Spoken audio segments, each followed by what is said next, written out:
আসসালামু আলাইকুম। ১ মিনিটে ১০টা তথ্য আপনাদেরকে শিখিয়ে দেব। এই ভিডিওতে ১ মিনিটে আপনারা ২০টা তথ্য মনে রাখতে পারবেন। এই ভিডিওতে ১ সেকেন্ডে আপনাদেরকে আমি ১ মার্ক কমন পাওয়ার নিশ্চয়তা করে দিব। অথবা এই ভিডিওতে আপনারা ৩০ সেকেন্ডের মধ্যে ছন্দে ছন্দে এমন কিছু জিকে শিখবেন, যেই জিকেগুলো আপনারা জিন্দেগিতেও ভুলবেন না। হ্যাঁ, কী ভাবছেন আমি এভাবেই ক্লাসটা নিতে আসছি? একদম না। এইভাবেই আপনারা হয়তো যারা বিশ্ববিদ্যালয়ে ভর্তি প্রস্তুতি নিচ্ছেন কিংবা যারা চাকরির জন্য প্রিপারেশন নিচ্ছেন, আপনারা হয়তো অনেকের ক্লাস এভাবেই করেছেন। অনেকে ক্লাসে এসে এভাবে আপনাদেরকে পড়িয়েছে কিংবা এখনও পড়াচ্ছে। চলেন আমরা একটা জিনিস নিয়ে আজকে একটু পর্যালোচনা করব। আজকের এই ভিডিওতে আমরা কিছু বিষয় আপনাকে বোঝানোর চেষ্টা করব, যেন আজকের পর থেকে জিকে প্রস্তুতি কিভাবে নিতে হবে, জিকে আপনার কিভাবে মনে থাকবে, জিকে আপনি কিভাবে ফিল করতে পারবেন বাংলা ইংরেজির মতো। জিকেটা যে শুধু মুখস্থের বিষয় নয়, সেটা আপনি কিভাবে বুঝতে পারবেন, আমরা সবগুলো বিষয় নিয়ে আজকে কথা বলার চেষ্টা করব। এই ভিডিওর প্রথম আমরা ২-৩ মিনিট একটু এই বোর্ডের মধ্যে থাকা তথ্যগুলো নিয়ে একটু কিছু কথাবার্তা বলি, তারপর আপনাদের সাথে আসল কথা শুরু হবে। চলেন আমরা কয়েকটা তথ্য একটু শিখে নেই। আপনারা সাধারণত ২ মিনিটে জিকে তথ্য মুখস্থ করেন, তাই না? এরকম কিছু তথ্য দেওয়া থাকে একটা টপিক বেসড, এখান থেকে ১ মার্ক আপনার কমন আসবে। এই তথ্যগুলো শিখলে আপনি জিন্দেগিতেও ভুলবেন না, এমন ট্রিক্স আছে এই তথ্যগুলো মনে রাখার, সেটা আমরা আজকে ক্লাসে দেব। চলেন আমরা শুরু করি। এখানে দেওয়া আছে HDI অর্থাৎ human development index. Human development index HDI, যেটার বাংলা হচ্ছে মানব উন্নয়ন সূচক। আপনারা জানেন UNDP নামে একটা সংগঠন আছে বা সংস্থা আছে, এটা হচ্ছে জাতিসংঘের একটি সংস্থা। UNDP তারা প্রতি বছর মানব উন্নয়ন সূচক, তারা আসলে প্রতি বছর কয়েকটি বিষয়ের উপর বেস করে তারা হচ্ছে মানব উন্নয়ন সূচক, এই রিপোর্টটা তারা প্রকাশ করে। ওকে, তো গত পহেলা আগস্ট তারা হচ্ছে ২০২৫ সালের অর্থাৎ আগস্টের ১ তারিখ তারা হচ্ছে এই মানব উন্নয়ন সূচকের নতুন রিপোর্টটা তারা প্রকাশ করে। এটা রিসেন্ট জিকে যেহেতু, এবং এটা হচ্ছে যে কোনো পরীক্ষার জন্য গুরুত্বপূর্ণ। তার মানে আপনি চাকরির প্রস্তুতি নিচ্ছেন কিংবা বিশ্ববিদ্যালয়ের প্রস্তুতি নিচ্ছেন, আপনার জন্য এই তথ্যটা বা এই তথ্যগুলো এটার অনুকূলে বা এই রিপোর্টটা আপনার জানা গুরুত্বপূর্ণ। এখান থেকে ১-২টি জিকে কিন্তু কমন আপনি পাবেন। ওকে, তো চলেন এখানে আমরা যদি রিপোর্টটাকে অ্যানালাইসিস এবং পর্যালোচনা করে দেখি, আমরা গুরুত্বপূর্ণ কিছু তথ্য বের করেছি। সেটি হচ্ছে মানব উন্নয়ন সূচকে শীর্ষ দেশ আইসল্যান্ড। এখন আপনাকে আমি বলবো আপনি ১০ বার আমার সাথে পড়েন Iceland Iceland Iceland Iceland Iceland, ১০ বার পড়েন, আপনার মুখস্থ হয়ে যাবে। তাহলে আপনি কি করেন, জিকে মুখস্থ করেন মানব উন্নয়ন সূচকে শীর্ষ দেশ আইসল্যান্ড। ওকে, আপনি একটা তথ্য কিন্তু পেরে গেলেন। তাহলে মানব উন্নয়ন সূচকে সর্বনিম্ন দেশকে দক্ষিণ সুদান, আপনি মুখস্থ করেন দক্ষিণ সুদান দক্ষিণ সুদান দক্ষিণ সুদান, আপনি সারা দিন রাত পড়তে থাকেন দক্ষিণ সুদান মানব উন্নয়ন সূচকে শীর্ষ সর্বনিম্ন দেশ দক্ষিণ সুদান। ওকে, এরপরে আপনি আসেন বাংলাদেশের অবস্থান কততম এই মানব উন্নয়ন সূচক রিপোর্ট। মোট স্বাধীন ১৯৩টি দেশের উপরে তারা এই রিপোর্টটা প্রকাশ করেছে, এবং এই ১৯৩টি দেশের মধ্যে বাংলাদেশের মানব উন্নয়ন সূচকে বাংলাদেশের অবস্থানটা হচ্ছে ১৩০তম। আচ্ছা, তারপরে দেখেন গড় আয়ুতে শীর্ষ দেশ কে? গড় আয়ু মানে বেশি দিন কে বাঁচে, সেখানে হচ্ছে মোনাকো। সর্বনিম্ন বাঁচে কোন দেশ? নাইজেরিয়ার মানুষ। তাহলে আপনি মুখস্থ করেন গড় আয়ুতে শীর্ষ দেশ মোনাকো, সর্বনিম্ন নাইজেরিয়া। ওকে, মাথাপিছু আয়ের শীর্ষ দেশ কে? লিচেনস্টাইন, এবং সর্বনিম্ন হচ্ছে দক্ষিণ সুদান, মানে তারা কম ইনকাম করে। এরপরে সর্বশেষ যে তথ্যটি আমরা নিয়েছি সেটি হচ্ছে দারিদ্র্য সীমার নিচে বসবাসের শীর্ষ দেশ, সেটি হচ্ছে মাদাগাস্কার।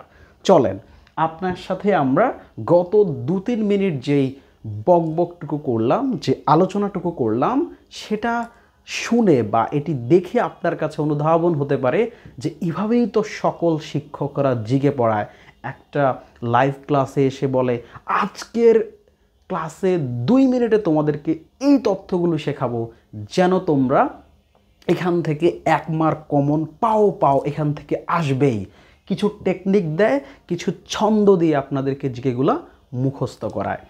এটাকে আমি আপনাদেরকে মানে এটাকে খারাপ কিছু সেটি বলছি না, তবে একটা সত্য কথা আপনি এখন আমাকে বলবেন, এই যে আমি 2 মিনিটে আপনাকে ধরেন এই তথ্যগুলো মুখস্থ করালাম, বুঝেন ভালো করে, ধরেন আপনাকে আমি এই জিকে সাধারণ জ্ঞানের এই তথ্যগুলো মুখস্থ করালাম, ধরেন আপনি এই তথ্যগুলো আপনার পরীক্ষা পর্যন্ত মনে রাখলেন, ধরেন আপনার পরীক্ষাতে এখান থেকে কোনো একটা এমসিকিউ আসলো, ধরেন আপনি সেই এমসিকিউটাও সঠিক করতে পারলেন। এখন আপনি একটা জিনিস ফিল করেন যে আপনি আসলে সাধারণ জ্ঞানের এই বিষয়ে কিচ্ছুটি শিখেছেন কিনা, কিংবা এই তথ্যগুলো শিখে আপনি আপনার লাইফে বা আপনার শিক্ষার যে জায়গাটা সেখানে আর কতটুকু প্রশস্ত করতে পেরেছেন, আপনি ফিউচারে এটা কতটুকু বুঝে বা এটার প্রতিফলন ঘটাতে পারবেন। আমি দৃঢ়ভাবে বিশ্বাস করি এই যে আমি 2-3 মিনিটে যে কথাগুলো আপনাকে মুখস্থ করালাম বা মুখস্থ করতে বললাম বা আমি আপনাকে ছন্দ দিয়ে শেখালাম, পরীক্ষায় আপনি পারলেন, পাশ করলেন, সব কিছু হলো, দিন শেষে আপনার শিক্ষার মানটা কোথায়? আপনি আদতে সাধারণ জ্ঞান সম্পর্কে পারফেক্ট নলেজ ধারণ করেন কিনা, বা কতদিন আপনি এই তথ্যগুলো মনে রাখতে পারবেন? তাহলে এখন আসেন আসলে জিকে কিভাবে পড়া উচিত।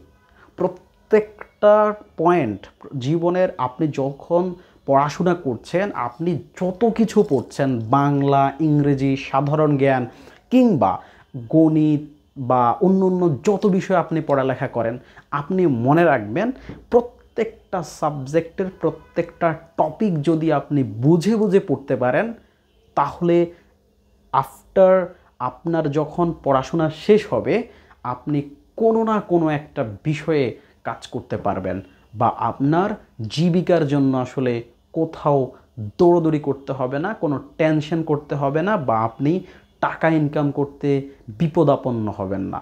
চলেন আমরা আসলে জিকে কিভাবে পড়ব সে বিষয়ে একটা কথা বলি। প্রথমে আসেন এই জিকেটা আপনারা আসলে এই যে তথ্যগুলো পড়েছেন বা এই টপিকের উপরে আপনি তথ্যগুলো কিন্তু বেশি দিন মনে রাখতে পারবেন না, কিন্তু আপনি এই যে তথ্যগুলো শিখেছেন, কিসের তথ্য শিখেছেন আপনি? এইচডিআই। এইচডিআই মানেটা কি? এইচডিআই জিনিসটা কি? এইচডিআই এটা কেন দেওয়া হয়? আপনি কখনো চিন্তা করেছেন এটা পড়ার সময় যে ইউএনডিপি এই জিনিসটা কেন করে? এইচডিআই এর থেকে যে এইচডিআইটা যে প্রকাশিত হয় বা ইউএনডিপি যে রিপোর্টটা প্রকাশ করে মানব উন্নয়ন সূচক নামে, এই রিপোর্টটার দরকার কি? বা তারা এত কষ্ট করে এই রিপোর্টটা প্রকাশ করে, এত রিসার্চ করে এই রিপোর্টটা প্রকাশ করে, আসলে এই রিপোর্টের প্রয়োজনীয়তা কি? কেন তারা এতটা খাটুনি খাটে? তারা 193টা দেশ গবেষণা করে, বিভিন্ন তথ্য তারা গবেষণা করে তারা এই রিপোর্টটা প্রকাশ করে। তাহলে এতগুলো মানুষের এত দিন পরিশ্রম করার কারণটা কি? আপনি কখনোই জিকে এই টপিকটা পড়ার সময় অন্ততপক্ষে এই ভিডিও দেখার আগ পর্যন্ত কল্পনা করেন নাই।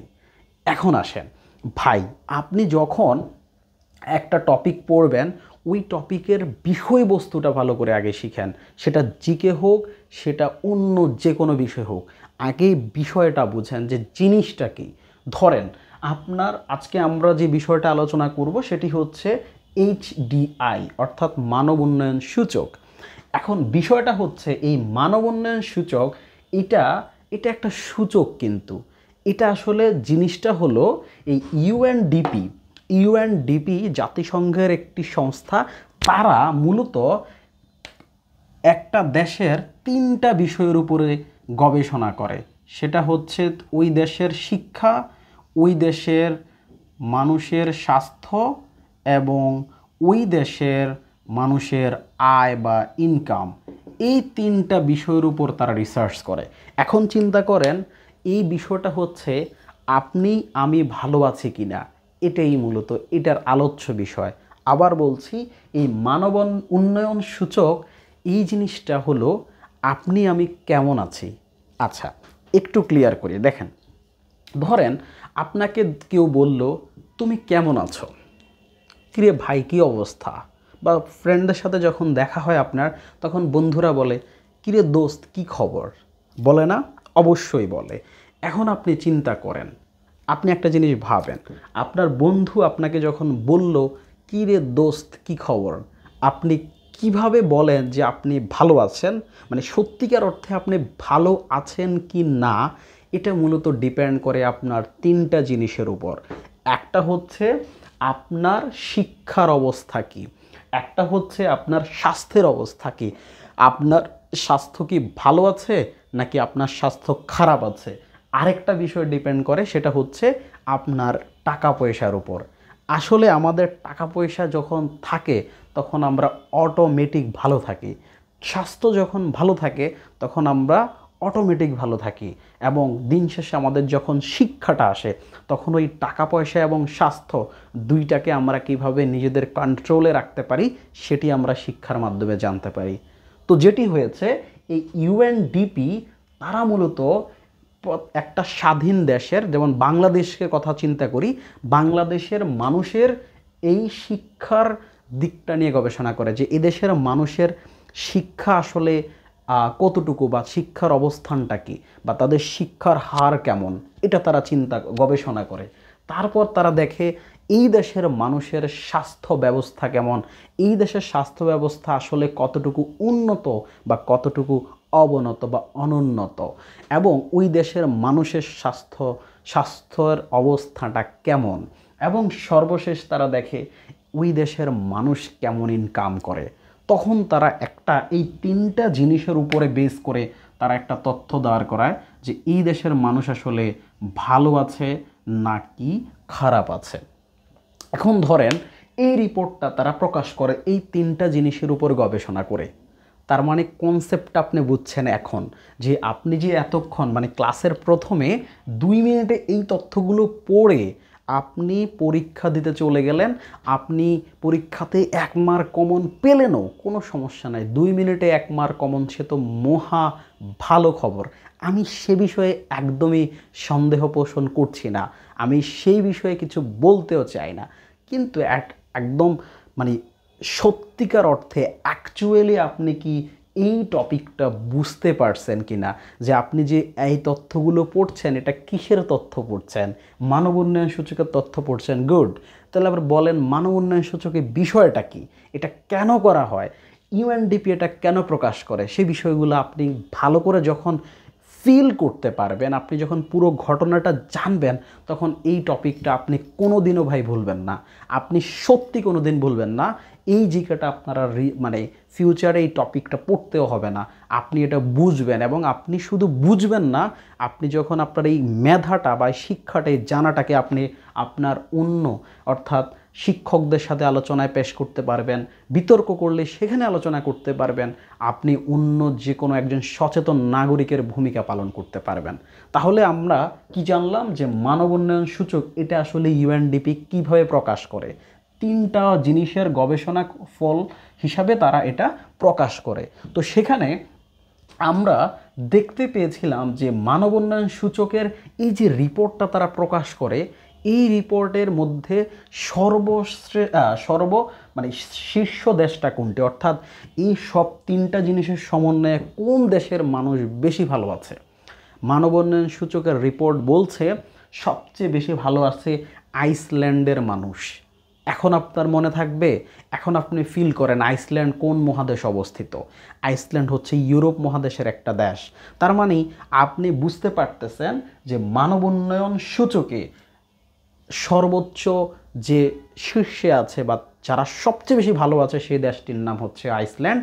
সেই দেশের মধ্যে আপনার স্বাস্থ্য ব্যবস্থা উন্নত, আপনার তাদের ইনকাম বেশি, এবং আপনি বুঝতে পারলেন তাদের কিন্তু শিক্ষা খাত উন্নত।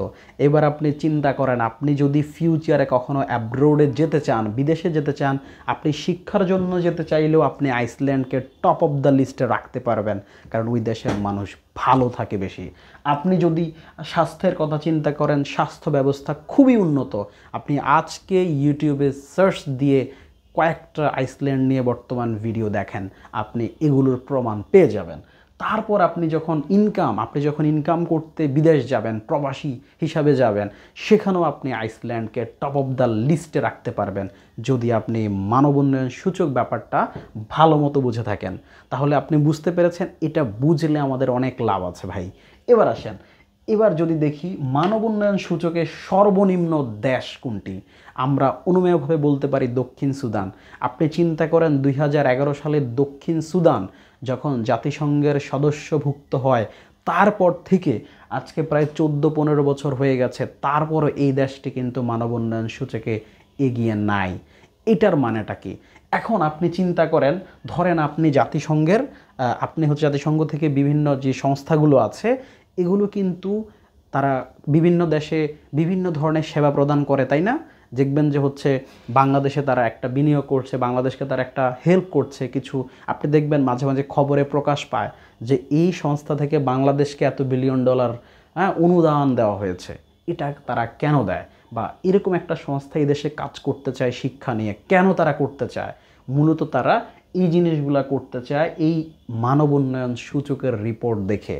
কেন, কিভাবে দেখেন, যে তারা যখন ধরেন জাতিসংঘ একটা দেশকে তারা শিক্ষায় সাহায্য করবে, এখন আপনি বলেন তারা চিন্তা করলো তারা আইসল্যান্ডকে সাহায্য করবে না তারা দক্ষিণ সুদানকে সাহায্য করবে, তখন তারা অনুমেয়ভাবে বুঝতে পারবে যে তারা মূলত তাদের সাহায্যটা আসলে দরকার এক্স্যাক্টলি দক্ষিণ সুদানের।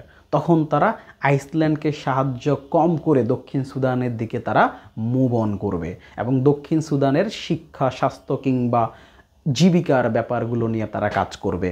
এখন আশা করি আপনারা ব্যাপারটা বুঝতে পেরেছেন যে এই মানব উন্নয়ন সূচক কেন প্রকাশ করা হয়, মানব উন্নয়ন সূচকের মাধ্যমে কি কাজে লাগে, বা এটার মাধ্যমে আমরা কি বুঝতে পারি।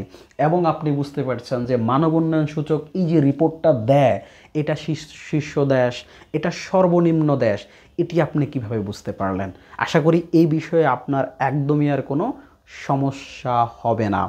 এবার আসেন, মানব উন্নয়ন সূচকে বাংলাদেশের অবস্থান 130তম আপনি মুখস্থ করলেন। এর মানে বাংলাদেশ মিডল রেঞ্জে আছে, তার মানে আমাদের দেশের মানুষ ভালো আছে কিনা আপনি এটা দিয়েও বুঝতে পারবেন। এবং ইউএনডিপির রিপোর্টে বলছে আমরা এত বেশি ভালো নাই, আবার বেশি খারাপও নাই, আমরা মাঝারি মানের আছি। অর্থাৎ আমাদের শিক্ষা, স্বাস্থ্য এবং ইনকাম বা আমাদের যে মাথাপিছু আয়, প্রত্যেকটা সারা ওয়ার্ল্ড যদি আমরা ওয়ার্ল্ড ওয়াইড চিন্তা করি, তাহলে বিশ্বের সকল দেশের সাথে কম্পারেটিভলি যদি আমরা চিন্তা করি, তাহলে আমরা মিডল ইস্টে আছি। ওকে, তাহলে আমরা আমাদের দেশের বিষয়টা বুঝতে পারলাম যে আমাদের দেশের মানুষ ভালো আছে কিনা। হয়তো আপনার অনেক সময় মনে হতে পারে যে বাংলাদেশের মানুষ বুঝি পৃথিবীর সবচেয়ে বেশি খারাপ অবস্থায় আছে। এটি যদি আপনি মনে করেন, তাহলে আমি বলবো এই রিপোর্ট আপনাকে বুঝাবে সত্যিকার জিনিসটা কি। আমাদের দেশের থেকেও অনেক দেশের মানুষ এখনও অনেক নিম্ন মাত্রায় জীবনযাপন করছে, তাদের জীবনযাত্রার মান অনেক নিম্ন। তো সেই দিক থেকে আমরা বেশি ভালো নেই, বেশি খারাপ নেই, আমরা মিডল রেঞ্জে আছি। এবার আসেন আমরা আরও কয়েকটা বিষয় দেখি। গড় আয়তে শীর্ষ দেশ মোনাকো, অর্থাৎ মোনাকোর মানুষ বেশি বাঁচে। আপনি বলেন মোনাকো কোন মহাদেশের দেশ? ইউরোপের দেশ। তারপরে দেখেন সর্বনিম্ন কারা? নাইজেরিয়া। নাইজেরিয়া কোন মহাদেশের দেশ?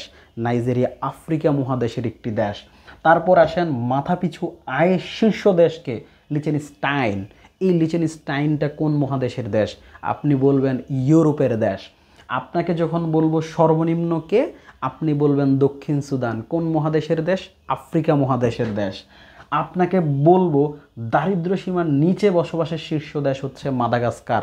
মানে পৃথিবীতে যতগুলো স্বাধীন দেশ আছে, সবগুলো স্বাধীন দেশের থেকে মাদাগাস্কারের মানুষদের ইনকাম কম।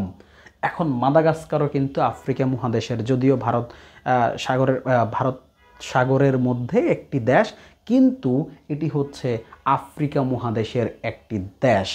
ওকে, এখন আমরা একটা জিনিস ফিল করতে পারছি। এবার আপনাকে পুরো ব্যাপারটা সাম আপ করে দেয়, আপনি পুরো ব্যাপারটা কিভাবে নেবেন খেয়াল করেন।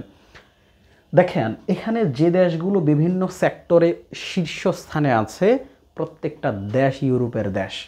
যে দেশগুলো প্রত্যেকটা নিম্ন স্তরে আছে, প্রত্যেকটা দেশ হচ্ছে আফ্রিকা মহাদেশের দেশ। এবার ভাই আপনি আমাকে বলেন, এই ইউএনডিপির প্রকাশিত রিপোর্টে আপনি কি বুঝলেন? আপনি বুঝলেন পৃথিবীর মধ্যে বর্তমানে শিক্ষা, স্বাস্থ্য এবং মানে ভালো আছে এমন মানুষ বা এমন জায়গা বা এমন মহাদেশ হচ্ছে ইউরোপ মহাদেশ। ওই মহাদেশের বেশিরভাগ মানুষ বিভিন্ন এই সেক্টর মানে এই বিষয়গুলোর মাধ্যমে বুঝতে পারি যে তারা ভালো আছে। এবং আর যে দেশগুলো মানে আফ্রিকা মহাদেশের যে দেশগুলো, বেশিরভাগ দেশের মানুষ আসলে বেশি একটা ভালো নাই। এবার আসেন, ক্লাসের আমরা শেষ পর্যায়ে চলে আসছি। এই ক্লাসের শেষ পর্যায়ে এখন আমরা 2-3 মিনিট বেশি, সর্বোচ্চ 2-3 মিনিট কিছু কথাবার্তা বলবো। আপনি তো এই জিকে পড়লেন, এখন আপনি বলেন, আপনি শুধু জিকেটা কি আপনি অ্যাডমিশনে কাজে লাগাবেন? এই পড়াটা শুধু এখন এইভাবে পড়লে আপনার অ্যাডমিশন শুধু কাজে লাগবে না। এখন দেখেন, আপনি টানা মুখস্থ না করেও কিন্তু এখন পরীক্ষা ভালো করতে পারবেন। কিভাবে দেখেন, আপনাকে ধরেন এমসিকিউতে জিজ্ঞেস করলো আয়ে, শীর্ষ আয়ে মানে পৃথিবীর সূচকের মধ্যে সবচেয়ে বেশি আয়ে কোন দেশ আছে। আপনাকে ধরেন অপশন দিল দুটো এশিয়া থেকে, দুটো রাষ্ট্র হচ্ছে আফ্রিকা, একটি রাষ্ট্র আফ্রিকা থেকে, একটি হচ্ছে ইউরোপ থেকে। আপনি অনায়াসে বুঝতে পারবেন যে আয়ে শীর্ষ দেশ ইউরোপের দেশটা। তাহলে আপনি এই সেন্স দিয়েও কিন্তু এটা পারবেন। কেন পারবেন বলেন তো? কারণ আপনার মাথায় একটা কথা ঢুকে গেছে যে ইউরোপ মহাদেশের দেশগুলো সবচেয়ে বেশি ভালো আছে, ইউরোপ মহাদেশের দেশের মানুষগুলো সবচেয়ে বেশি ভালো আছে, আফ্রিকার মানুষগুলো বেশি একটা ভালো নাই, আমাদের এদিকটা হচ্ছে মোটামুটি আমরা ভালো আছি। আপনি কি বুঝতে পেরেছেন ব্যাপারটা? আশা করছি এই ভিডিওর প্রত্যেকটা কথা আপনার হৃদয়ে গিয়ে টাচ করবে, এবং আপনি যদি ভবিষ্যতে চাকরি প্রত্যাশী হয়ে থাকেন, কিংবা আপনারা যারা এইচএসসি শেষ করছেন বা এইচএসসিতে পড়াশোনা করছেন, সামনে বিভিন্ন ভার্সিটিতে অ্যাডমিশন টেস্ট দিবেন, আপনারা ফিল করতে পারবেন যে জিকে আসলে কিভাবে পড়া উচিত এবং জিকে আসলে কিভাবে সত্যিকার অর্থে আত্মস্থ করা উচিত। জিকেটা শুধু মুখস্থের বিষয় নয় ভাই, এটা বুঝার বিষয়। একজন সচেতন নাগরিক হতে হলেও এই জিকেটা আপনাকে বুঝতে হবে। আমি সর্বশেষ যে কথাটা বলবো, আপনি যদি আজকের লেকচারের বিষয়গুলোকে আপনি অনুকরণ করে পড়াশোনা করেন, অ্যাটলিস্ট জিকের প্রত্যেকটা টপিক বুঝে বুঝে পড়েন, আপনি দেখবেন আপনার 1 মাস পরে আপনার জিকেতে আপনি কতটা ইমপ্রুভ করতে পেরেছেন। সবাই ভালো থাকবেন, সুস্থ থাকবেন। আবার অন্য কোনো একটা ভিডিও নিয়ে আমরা পরের ক্লাসে কথা বলবো। সে পর্যন্ত ভালো থাকেন। আসসালামু আলাইকুম।